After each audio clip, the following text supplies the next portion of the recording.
सदर थानेदार अपने कक्ष में बैठे कुर्सी पर झूल रहे हैं। रात के ठीक 10 बजे उनका मोबाइल बज उठता है। फोन रिसीव करते ही उधर से आती है आवाज, आर यू सदर ओसी? जवाब मिला, जी हाँ बोलिए। उधर से जो कुछ बोला गया उसे सुन थानेदार कुर्सी छोड़ खड़े हो गए। उफ, ये क्या बोल रहे हैं? कहाँ हैं आप वहीं रहे, मैं तुरंत आता हूँ। थानेदार उठते हैं, मुंशी से स्टेशन डायरी मंगाते हैं, मिली सूचना को उसमें लिखते हैं और फिर उठाते हैं मोबाइल और अपने 2 बड़े अधिकारियों से बातें करते हैं। कहते हैं सर लौट कर आते हैं तो बताते हैं विस्तार से। उधर से आवाज आती है, क्या कहा तुमने? अधिकारी की बेटी, तुरंत जाओ, बयान लेकर आओ और फौरी होनी चाहिए कार्रवाई। जो भी जिम्मेदार है उसे 24 घंटे के अंदर खोज निकालो। ध्यान रहे, एक अधिकारी से जुड़ा मामला बता रहे हो, वायरल नहीं होना चाहिए ये वारदात। चुपके से ऐसी कार्रवाई करो ताकि दोबारा कोई ऐसा सोच भी नहीं सके। हाँ सुनो, एक महिला अफसर को ले जाना मत भूलना। ख्याल रहे पीड़िता का बयान वही ले। थानेदार अपने कुछ सहयोगियों के साथ पहुंचता है बूटी मोड़। बताए गए स्थान पर पहुंचने पर उसे मिलती है जीन्स टॉप पहनी एक लड़की और पास में खड़ा उसका पिता। थानेदार को देखते ही चीख पड़ता है अधिकारी पिता। कहता है, देखो और शर्म करो, कैसे एक खिलते फूल को समय से पहले ही हैवानों ने मसल डाला। 1 दिन का समय देता हूँ, उन को खोज निकालो। उसी समय वहां पहुंचती है एक महिला थाना की तत्कालीन थानेदार, जिसका नाम है विंध्यवासिनी कुमारी सिन्हा। सबसे पहले पीड़िता को पास के ही एक अस्पताल में ले जाया गया। वहां से लाया जाता है पास के ही एक खटाल में। सबसे पहले बगल में खड़े पिता से आग्रह किया जाता है थोड़ी देर वहां से हट जाने को। प्लीज सर, नहीं तो सब कुछ नहीं बता पाएगी बिटिया। लगभग 5 फुट 2 इंच की बेटी चेहरा छुपाए गुमसुम बैठी रो रही है, दर्द से कराह रही है। मुख से सिर्फ इतना ही निकलता है, सॉरी मॉम, सॉरी डैड। ये मेरी ही भूल थी कि बिना सोचे समझे निकल पड़ी दोस्त के साथ शूटिंग और फोटोग्राफ के लिए। I never realised this could happen with me. पिता एक किनारे खड़े दीवार पर मुक्का मार रहे थे। महिला थानेदार लड़की की पीठ सहलाती है, माथा सहलाती है और हौले से पूछती है, बोलो क्या हुआ था तुम्हारे साथ? लड़की सिसकियां भरती है और बोलना शुरू करती है, मॉम डैड फिल्म देखने गए थे, मैं घर में अकेली थी। उसी शाम मेरे दोस्त विनीत का फ़ोन आया। उसने जब जाना कि मैं अकेली हूँ तो उसने कहा कि चलो हम लोग भी चलते हैं परियातू पहाड़, वहाँ कुछ बातें करेंगे और फोटो सेशन करेंगे। उसे कई बार मना किया लेकिन वो जिद पर अड़ा रहा, मनाता रहा, प्लीज़ मान भी जाओ, मॉम डैड के आने से पहले तुम रहोगी अपने घर में। स्कूटी से पहुँच जाओ मेडिका अस्पताल के बाहर, मैं वहीं तुम्हारा इंतज़ार करता हूँ। उस समय शाम के 5:30 बज रहे थे। दिन था 31 अगस्त 2019। वो वहाँ पहुँचती है जहाँ उसे विनीत मिलता। दोनों स्कूटी से पहुँचते हैं बरियातू फायरिंग पहाड़। ठीक 6:40 हो रहे थे। मोबाइल पर लड़की समय देखती है, बोलती है ज़्यादा देर तक नहीं रुकूंगी, जो बोलना है बोलो। वहाँ 20 से 25 फीट के दायरे में फैली हुई है घास। वहीं दोनों दोस्त एक जगह बैठते हैं। फोटो सेशन शुरू होता है। अचानक तभी वहाँ 2 लड़के पहुँचते हैं। एक का हुलिया है मोटा, नाटा और थुलथुल। दूसरे का हुलिया है हल्की दाढ़ी, बाल काले और घुंघराले। दोनों खुद को पुलिस बताते हुए दोनों को वहां से सुनसान स्थान पर ले जाते हैं। उन्हें डराया धमकाया जाता है कि देखो नीचे हमारे 20-25 आदमी खड़े हैं, अगर चीखी चिल्लाई तो पहाड़ से नीचे फेंक मार देंगे।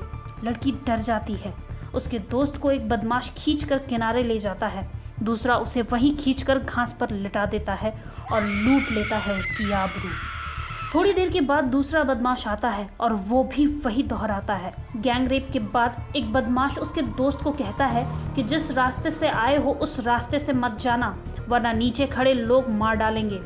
दूसरा रास्ता पकड़कर खिसक लो। वही पीड़िता की बाह थामे एक बदमाश पहाड़ से उतारता है और अपनी अपाचे बाइक पर बैठाता है और कुछ दूर ले जाकर फिर पीड़िता से रेप करता है। पीड़िता से बोलता है जब तक किसी का कॉल नहीं आता है यहीं चुपचाप खड़ी रहो। थोड़ी देर में दूसरा बदमाश भी वहां पहुंचता है। वो पीड़िता को मेन रोड पर ले जाकर छोड़ देता है। पीड़िता वहीं से सबसे पहले अपने पिता को फोन करती है और पूरी घटना बताती है। इस पर घटनाक्रम में पीड़िता अपाचे का नंबर देख उसे अपने दिमाग में नोट कर लेती है। नंबर था JH01 CY4938। पीड़िता को महिला थानेदार और सब इंस्पेक्टर वीरेंद्र कुमार के साथ भेजा जाता है सदर अस्पताल।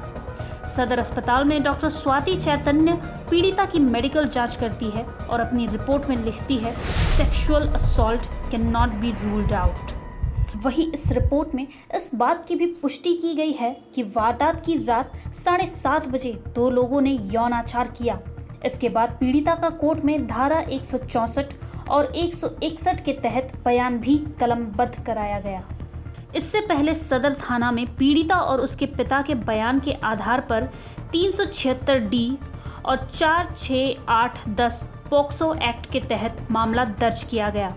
कांड के अनुसंधानकर्ता खुद थानेदार बंकटेश कुमार बने। सबसे पहले अपाचे के मिले नंबर के आधार पर पुलिस ने उसके मालिक खुर्शीद को उठाया। पूछताछ में वो टूट गया और अपना जुर्म कबूल कर लिया। गिरफ्तार खुर्शीद की निशानदेही पर दूसरा कुकर्मी सरफराज को गिरफ्तार कर लिया गया। उसने भी अपना जुर्म कबूल कर लिया। दोनों बड़गाई के रहने वाले हैं।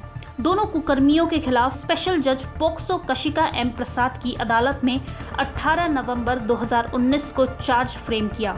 केस की सुनवाई में बहस के दौरान पीड़िता की ओर से कुल 12 गवाहों और 28 प्रदर्श और साक्ष्य प्रस्तुत किए गए।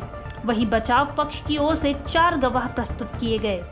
पीड़िता की तरफ से गवाहों में खुद पीड़िता, उसके पिता, उसके दोस्त, मेडिकल जांच करने वाली डॉक्टर, स्कूल का प्रिंसिपल और इस कांड के आईओ शामिल थे।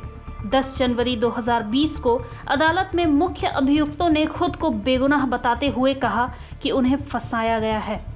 दोनों पक्षों को सुनने के बाद अदालत ने दोनों मुख्य आरोपियों को गुनहगार मानते हुए आजीवन कारावास की सजा सुनाई। झारखंड में संभवतः पहली बार दुष्कर्म और पॉक्सो एक्ट के मामले में 175 दिन के अंदर सुनवाई पूरी कर ली गई और आरोपियों को सजा सुना दी। दोनों मुजरिमों को उम्र कैद के अलावा 25-25 हजार के जुर्माने की भी सजा दी गई। ऐसे गुनहगारों के खिलाफ गवाह और साक्ष्य जुटाकर 175 दिन के अंदर अदालत में चार्जशीट दाखिल करने वाली रांची पुलिस और उम्र कैद की सजा देने वाली स्पेशल जज कशिका एम प्रसाद को सल्यूट। एक नाबालिग बच्ची अपने नाबालिग फ्रेंड के साथ इवनिंग में बरियातू पहाड़ पर फोटो क्लिक करने या पिक करने गई थी नेचुरल साइट का। तो उसी दरमियान 2 लोग उनको ओवरपावर करके पहाड़ पर काफ़ी ऊंचाई पर ले गए, काफ़ी एकांत में ले गए और थोड़ा अंधेरा होने के बाद बारी बारी से एक लड़का को अलग कर दिए और बारी बारी से उस लड़की के साथ, नाबालिग बच्ची के साथ दोनों दुष्कर्म किए।